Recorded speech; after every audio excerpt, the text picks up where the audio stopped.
let's move on to a different story. I mean, I don't think it's totally unrelated, which is the um, statement by former EU foreign policy chief Joseph Borrell.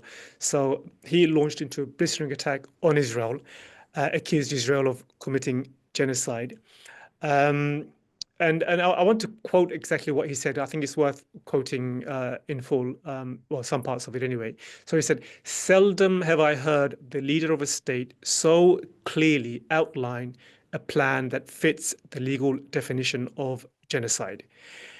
And then in another section of his speech, he said, Israel is carrying out the largest ethnic cleansing operation since the end of Second World War in order to create a splendid holiday destination. And then he goes on to say, we all know what's going on there. We've all heard the objectives stated by Netanyahu's ministers, which are clear declarations and intent for genocide.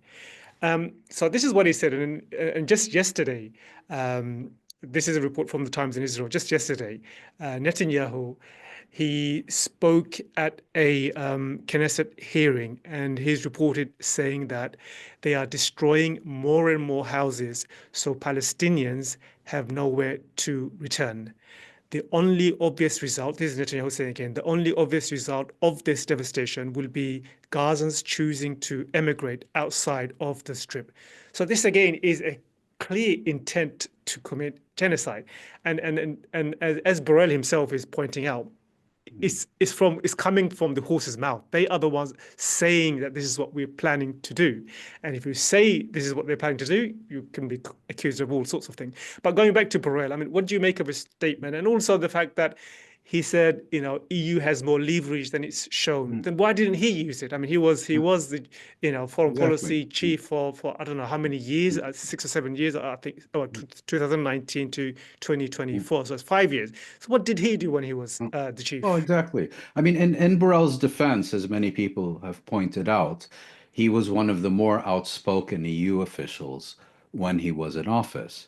But having said that, are we to believe that he's learned things since he left office that he wasn't aware of when he was in office? Has new information come to the light that suddenly makes him capable of reaching the conclusions and making the observations he does now? Of course not. He could have very easily written the exact same article, word for word, a year ago. And more importantly, had he done so, it might have actually made a difference. Now it's no more than an opinion piece by a retired official, which is not going to have any impact on his former colleagues. In fact, because he was comparatively outspoken when he was in office, his successor is a completely spineless non-entity who thinks the main role of the EU foreign policy chief should be to go and bend the knee to Netanyahu. So yeah, it's he's what he said is right. It's good that he said it, but if he was serious, he would have said this when he could have actually had an impact on the EU policy debate. And unfortunately, he didn't do so. The statements that he did make when he was in office, and some of them were quite strong, never rose to the level that was required.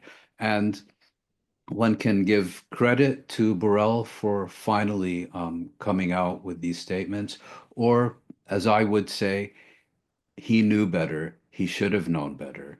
And this article proves that he had an opportunity to make a difference and made a deliberate choice not to.